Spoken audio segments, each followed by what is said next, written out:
ఓం హ్రీం శ్రీం ఐం ఈం భం క్లీం హంసః. దివ్యాత్మ స్వరూపులారా,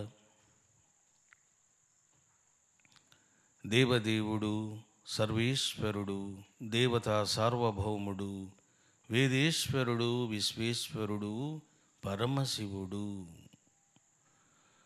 పరమశివుడిని భోలా శంకర అని అంటారు. అంటే దేవతలలో చాలా తొందరగా కటాక్షించేటువంటి దైవం ఎవరయ్యా అని అంటే అది కేవలము పరమశివుడు మాత్రమే. అందుకే భోలా శంకర, హరహర మహాదేవ, శంభో శంకర అని ఎంతోమంది ఘోషిస్తూ ఉంటారు. శివానుగ్రహాన్ని పొందేటువంటి పర్వదినాలలో శివరాత్రి అన్నటువంటి పర్వదినము మహిమాన్వితమైనటువంటి పర్వదినము. ఎందుకండి అని అంటే శివరాత్రి నాడు బ్రహ్మ విష్ణువుల యొక్క గర్వాన్ని రూపుమాపడానికి ఆ యొక్క పంచముఖ పంచకృత్య స్వరూపుడైనటువంటి దేవదేవుడు జ్యోతిర్లింగ స్వరూపంగా ఆవిర్భవించాడు. శివ రాత్రి అంటే శుభంకరమైనటువంటి రాత్రి, మంగళకరమైనటువంటి రాత్రి, సుఖాలను, భోగాలను, జ్ఞానాన్ని ప్రసాదించేటువంటి రాత్రి, అహంకారాన్ని, మాయను, మోహాన్ని ఛేదించేటువంటి రాత్రి అని అర్థం. మరి శివరాత్రి సుదినాన శివానుగ్రహాన్ని పొందడానికి ఏం చెయ్యాలి అని అంటే ముందు శివరాత్రి నాడు చేసేటువంటి ఉపాసన వలన సంప్రాప్తమయ్యేటువంటి మహాఫలములు ఏమిటో తెలుసుకోవాలి. శివరాత్రి నాడు నువ్వు ఏమి చేసినా అది 1,000,000 రెట్ల అధిక ఫలాన్ని ఇస్తుంది అని ఎన్నో శాస్త్రాలు, ఎందరో మహాత్ములు సందేశాన్ని ఇవ్వడం జరిగింది. మరి శివరాత్రి నాడు ప్రధానంగా ఏం చేయాలి అంటే చక్కగా ధ్యానం చేయాలి. నెంబర్ 2 శివనామ జపం చేయాలి. నెంబర్ 3 రుద్రాభిషేకం చేయాలి. నెంబర్ 4 రుద్ర హవనం చేయాలి. నెంబర్ 5 రుద్రార్చనం చేయాలి. నెంబర్ 6 శివ కథనం నీవు వినాలి, శివ చింతనము నీవు చేయాలి. ఈ 7 సాధనలు శివరాత్రి రోజున చేయాలి. అంతేగాని సినిమాలు చూడడము, పేకాట ఆడడము, లేకపోతే ఏదో టైంపాస్ కోసం ఏవేవో కొన్ని పిచ్చి పనులు చేయడము, ప్రాపంచిక పనులు చేయడము, ఇదంతా జాగరణ కాదు, శివరాత్రి ఆరాధన అసలే కాదు. శివరాత్రి నాడు 2 ఉంటాయి విషయాలు. ఏమిటి అవి? ఉపవాసము, జాగరణము. ఉపవాసం అంటే ఏమిటిది? ఏదో ఇడ్లీ తిని 4 పూరి తిని ఉపవాసము అని అనుకుంటే దానివల్ల నీకు సంప్రాప్తమయ్యే ఫలము స్వల్పం మాత్రమే. ఉపవాసము అంటే అంటే దగ్గరగా, వాసము అంటే ఉండడం. నీవు శివునికి దగ్గరగా ఉండడం. మరి శివునికి దగ్గరగా ఉండడం అంటే ఏమిటిది అని అంటే నీవు శివ జపము చేసిన, శివ ధ్యానము చేసిన, శివాభిషేకం చేసిన, శివ హవనం చేసిన, శివ అర్చనము చేసిన, శివ కథనం విన్నా, ఇవన్నీ నువ్వు శివునికి దగ్గరగా ఉండేటువంటి కర్మలు, సత్కర్మలు. దాన్ని ఏమంటారు? ఉపవాసము అంటారు. ఇక జాగరణం అంటే ఏమిటిది? మేలుకోవడం. మేలుకోవడం అంటే ఏమిటిది అంటే నువ్వు ధ్యానము చేసి అంతర్ప్రజ్ఞను పొందడము. చూసారా, ఇది జాగరణము అంటే ఏంటంటే ఊరికి మేలుకోవడం కాదు. అమ్మా ఇంకా 12 అయ్యింది, ఇంకో 2 గంటలు అని నువ్వు బాధపడము, మూలగడము. ఇది కాదు శివరాత్రి జాగరణం అంటే. You have to awake in your internal things. నువ్వు సాక్షిగా ఉండడము, చక్కగా ధ్యానము చేయడము, ట్రాన్స్లో ఉండడము, ఆత్మానంద పారవశ్యాన్ని పొందడము, ఇవన్నీ ఏమిటివి అని అంటే జాగరణము అని అంటారు. అందుకని శివరాత్రి నాడు ఈసారి స్పెషల్ అనుష్ఠానాలు భక్తుల కోసం ఏర్పాటు చేయడం జరిగింది. లాస్ట్ టైము రకరకాలుగా పొలిటికల్ లీడర్స్ రావడము ఇవన్నీ జరిగినాయి. నేను చెప్పాను, వాళ్ళు వస్తే వస్తారు, నేను ఏ యాక్టివిటీ చేస్తున్నానో అక్కడికి వస్తారు, బ్లెస్సింగ్స్ తీసుకుంటారు, వెళ్తారు. అంతేగాని మీరు నా టయాన్ని వ్యర్థము చేయకండి అని కూడా చెప్పాను క్లియర్గా. రాజకీయ నాయకులు కావచ్చు, సినిమా స్టార్లు కావచ్చు, ఎవరైనా రావచ్చు, తప్పు లేదు. కానీ వాళ్ళ గురించి మన చింతనం అస్థిరం కాకూడదు, మారిపోకూడదు, చంచలం కాకూడదు. అందుకని ఈసారి శివరాత్రి చాలా ఉపాసనాపరంగా నేను రూపొందించాను.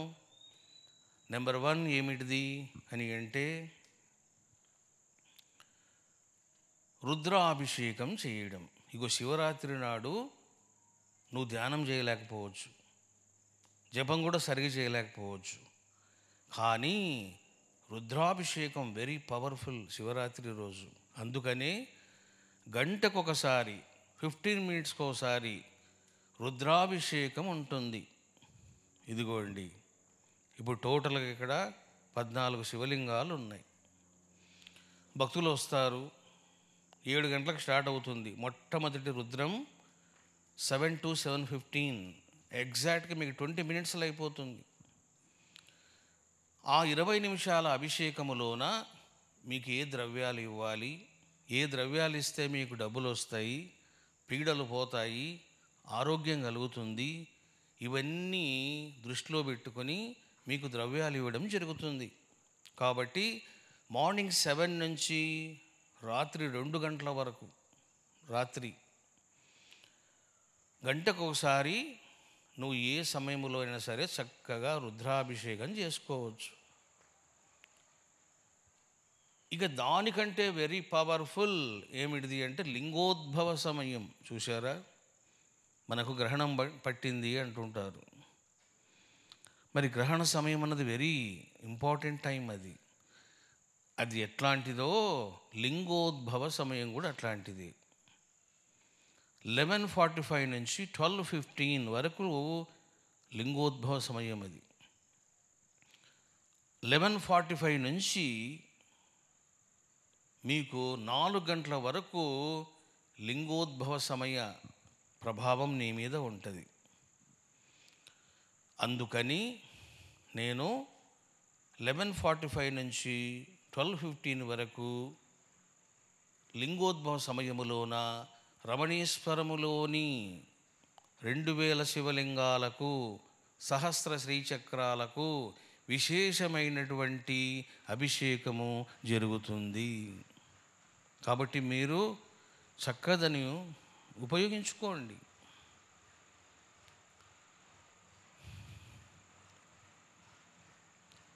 ఈ రకంగా అభిషేకం గురించి చెప్పాను. రుద్రాభిషేకము. బ్రాహ్మణ్స్ మంత్రాలు చదువుతూ ఉంటారు, నువ్వు అభిషేకం చేస్తూ ఉంటావు, విశేష ద్రవ్యాలన్నీ కూడా నీకు సమకూర్చడం జరుగుతుంది. ఎవరీ 15 మినిట్స్కి ఒకసారి నువ్వు చేస్తావు. లింగోద్భవ సమయం మాత్రం నీకు సుమారుగా 1/2 అవర్ సమయం పడుతుంది. అందుకే 11:45 to 12:15 అన్నాను. ఇక శివరాత్రి నాడు చేయవలసిన గొప్ప అనుష్ఠానం ఏంటంటే రుద్రహవనం. మరి దాని సమయం ఏమిటిది? 2 గంటల నుంచి 3:30 2 గంటలకు స్టార్ట్ అవుతుంది పూర్ణాహుతి. దీన్ని మహాపూర్ణాహుతి అంటారు. నమక చమక మంత్రాలతో, పురుష సూక్త మంత్రాలతో, శివానుగ్రహ మంత్రాలతో, శక్తి అనుగ్రహ మంత్రాలతో, విభిన్న దేవతల కటాక్ష మంత్రాలతో రుద్రహవనం జరుగుతుంది. అది కూడా మీకు సుమారుగా వాళ్ళు 1/2 అవర్లో ముగిస్తారు, నమ్మకము చమకము. ఇక తరువాత రకరకాల హవనాదులు ఉంటాయి. చూడండి, దక్ష ప్రజాపతి చాలా పశ్చాత్తాపం పొంది స్తోత్రం చేస్తాడు. దేవతలు స్తోత్రాలు చేశారు, అమ్మవారు స్తోత్రం చేసింది. అట్లా విశేషమైనటువంటి విభిన్న స్తోత్రాల హవనము నేను చెబుతాను, నేను చేయిస్తాను, అన్నీ మీరు చేస్తారు. ఇక అది మహాపూర్ణావతి హవనం అంటారు.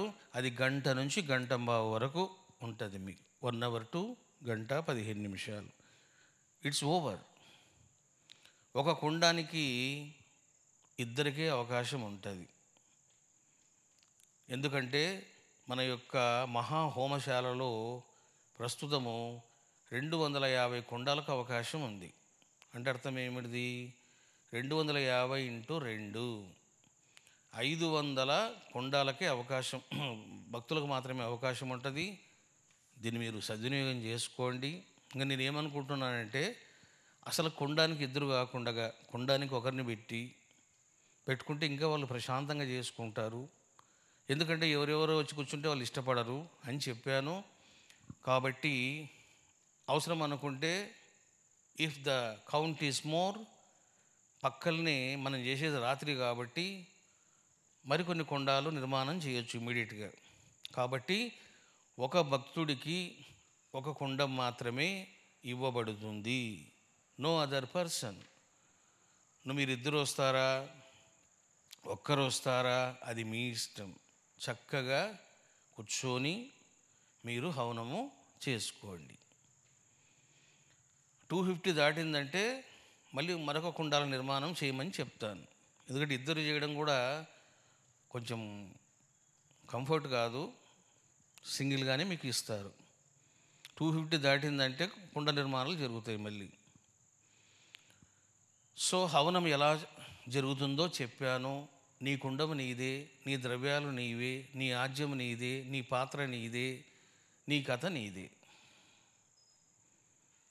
మరి హవనం చేసే వాళ్ళు ఏం చేయాలి ఆ రోజు అంటే, ఇదిగో చక్కగా పంచగట్టుకోండి, కండువ వేసుకోండి. లేదు కండువ లేదు, పంచలేదు అనుకోండి, మీరు ఒకవేళ ప్యాంట్ షర్ట్ వేసుకున్నా కండువ వేసుకోవాలి పైన. అది వేద సాంప్రదాయం. ఏంటంటే ఇప్పుడు నేనే ఉన్నాను, షర్ట్ ఇప్పేసి కండువ వేసుకునే అవసరం లేదు. పైన ఒక కండువ వేసుకున్నాను అనుకో, ఇట్స్ ఓవర్. కాబట్టి మీరు అట్లా కండువేని తెచ్చుకోండి. సిల్క్ బట్టలు మాత్రం ఎవ్వరు తెచ్చుకోకండి. స్త్రీలు కూడా సిల్క్ బట్టలు తెచ్చుకోకండి. ఎందుకంటే ఆ రోజు రాత్రి గాలి ఎలా ఉంటుందో తెలియదు. కాబట్టి గాలి ఎంతగా ఉన్నా సేఫ్టీ ప్రికాషన్స్ కోసమని నేను కొంచెం డెప్త్లోనే కట్టించాను. ఎంత గాలి వచ్చినా మీకేం కాదు. చాలా మట్టి కూడా పోయించి చక్కగా అన్ని జాగ్రత్తలు తీసుకొని నిర్మాణాలు చేయమని చెప్పాను. ఈరోజే స్టార్ట్ అయింది ఆ వర్క్. ఆల్మోస్ట్ అది అయిపోయి ఉంటుంది ఈ రోజుకి. కాబట్టి చక్కగా మీరు హవనం చేసుకోండి. మరి అందరూ డబ్బులు పెట్టి హవనం చేసుకోలేరు.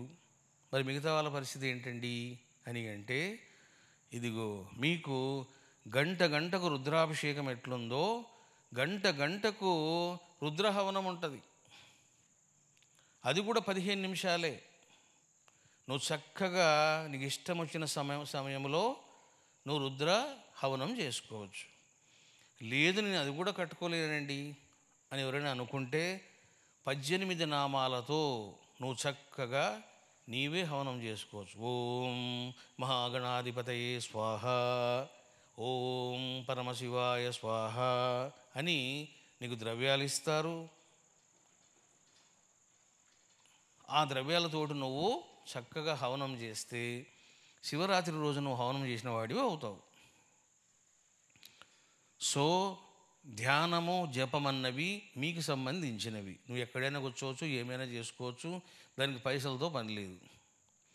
కానీ రుద్రాభిషేకం రుద్రహవనం చేసుకోవాలంటే మరి కాంచనము లేనిదే కర్మ తెగదు, చేయాలి. చాలామంది చూడండి, ఏమండి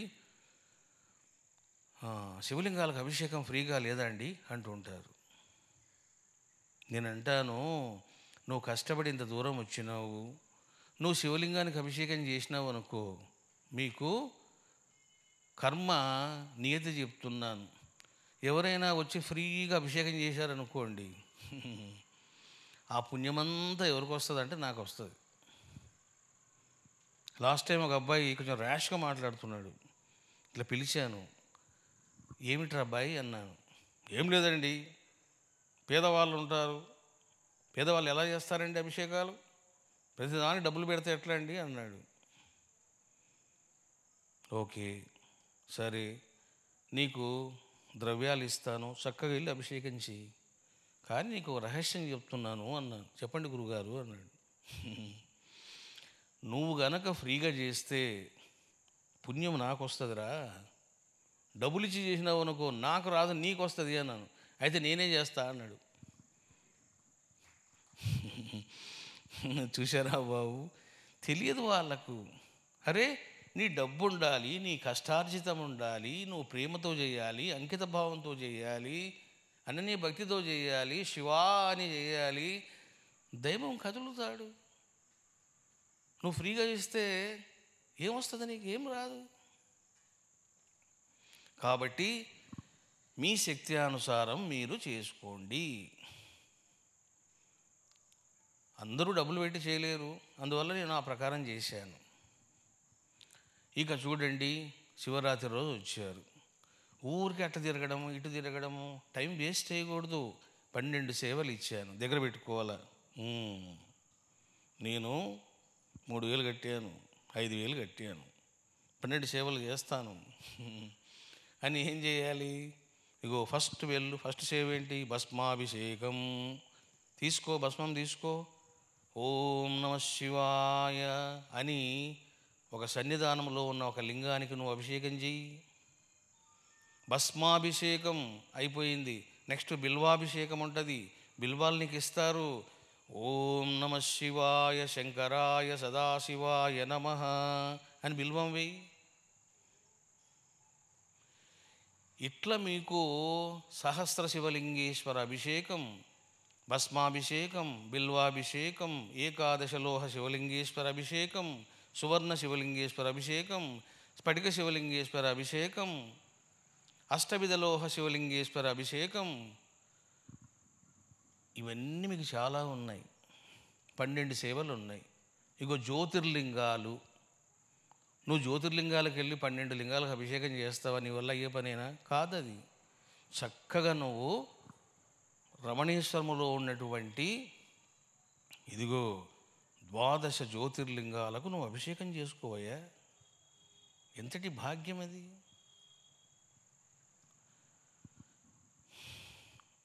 చూడండి, నేను కూడా శివరాత్రి రోజు టైం వేస్ట్ అయ్యను. చేస్తే ధ్యానం చేస్తా, లేదా జపం చేస్తా, లేదా అభిషేకం చేస్తా, లేదా హవనం చేస్తా. 4 పనులు ఉంటాయి.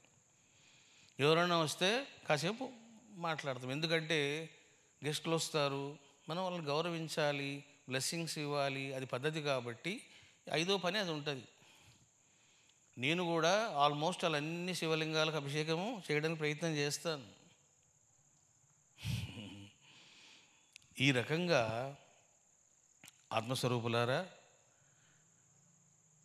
అభిషేకము, హవనము ఇవన్నీ చెప్పాను. ఇక చూడండి, చాలామంది దయ్యాలు పట్టిన వాళ్ళు, భూతాలు పట్టిన వాళ్ళు, దుస్వప్నాలు వచ్చేవాళ్ళు, రకరకాల బాధలతో పడేవాళ్ళు ఉంటారు.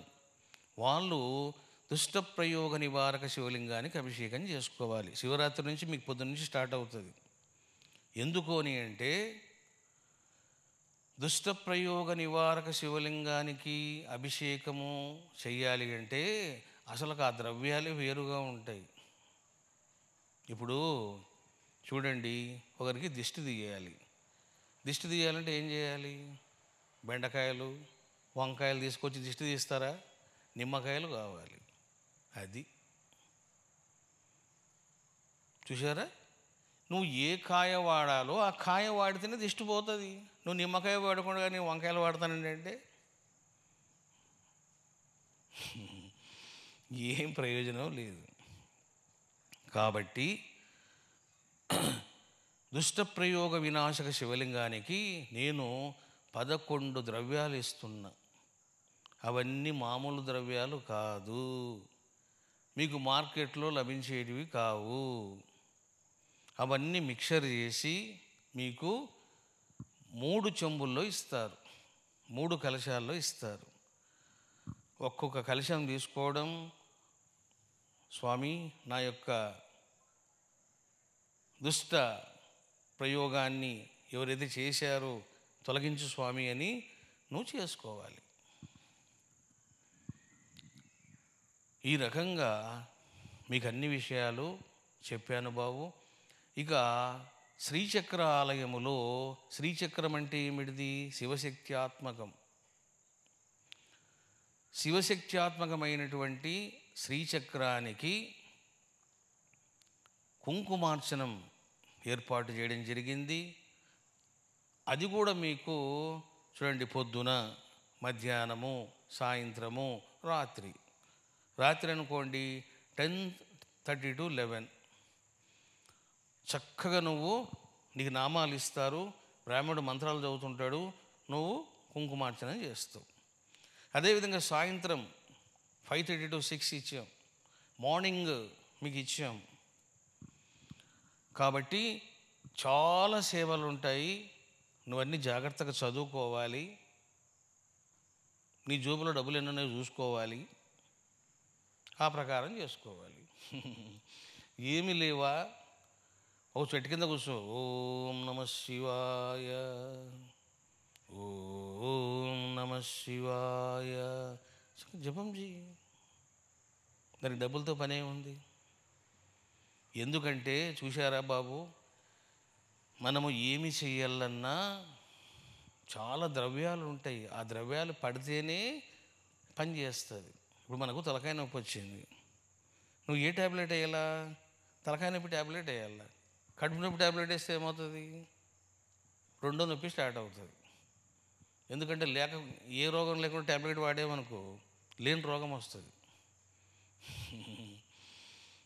ఈ రకంగా ఆత్మస్వరూపులారా అన్ని విషయాలు చెప్పాను.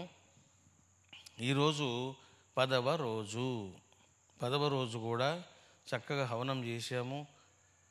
ఈరోజే వాటర్ ప్రాజెక్టులోన ఆ వాటర్ అంతా తీసేసి క్లీన్ చేసేసి ఈరోజే శ్రీకారం చుట్టి స్వామివారి మీద శుద్ధ జలం అభిషేకము ఇవాళ స్టార్ట్ అయింది. ఇంకా మనకు రేపు ఒక్కరోజే ఉంది. కాబట్టి దాతలు, శిష్యులు ఎవరైతే ఉన్నారో వాళ్ళందరూ మీరు రావడమే కాదు, మీ ఫ్రెండ్స్కి చెప్పండి, మీ బంధువులకు చెప్పండి. అలా వచ్చి వాళ్ళు చేస్తే ఏమవుతుంది? ఆ పుణ్యములో మీకు కూడా భాగస్వామ్యం వస్తుంది. చూసారా? నువ్వు ఒక్కడివే వచ్చినావు, నీకు ఎక్స్ అనే పుణ్యం కలిగింది. నువ్వేం చేసినావు? ఓ నలుగురిని పట్టుకొని వచ్చినావు. ఇప్పుడు ఏమవుతుంది తెలిసిన? X into 4 అంటే నీ ఫలము 4 రెట్లు పెరిగిపోయింది. అట్లని ఇంకా నువ్వు ఇంకా ఇంటింటికి వెళ్ళమాక. ఎవరైతే మంచి వాళ్ళో, ఎవరైతే నీ క్లోజ్ ఫ్రెండ్స్ ఉంటారో, నీకు ఆప్తులైన బంధువులు ఉంటారో ఫోన్ చేయి, మేము వెళ్తున్నాము, మీరు కూడా వస్తారా? రండి, ఇదిగో ఈ సేవలు ఉన్నాయి, మీకు ఇష్టం వచ్చింది చేసుకోండి అని చెప్పండి. అంతేగాని ఎల్ఐసి ఏజెంట్లాగా ఇది చేయండి, ఇది చేయండి, ఇది చేయండి అంటే వీళ్ళు ఎవర్రా బాబు అనుకుంటారు. ఈ రకంగా ఆత్మస్వరూపులారా చక్కగా తెలుసుకున్నారు. మళ్ళీ మనము రేపు మరొక కార్యక్రమంలో కలుసుకుంటాం. అందరూ చెప్పండి, ఓం హ్రీం శ్రీం ఐం ఈం భం క్లీం హంసః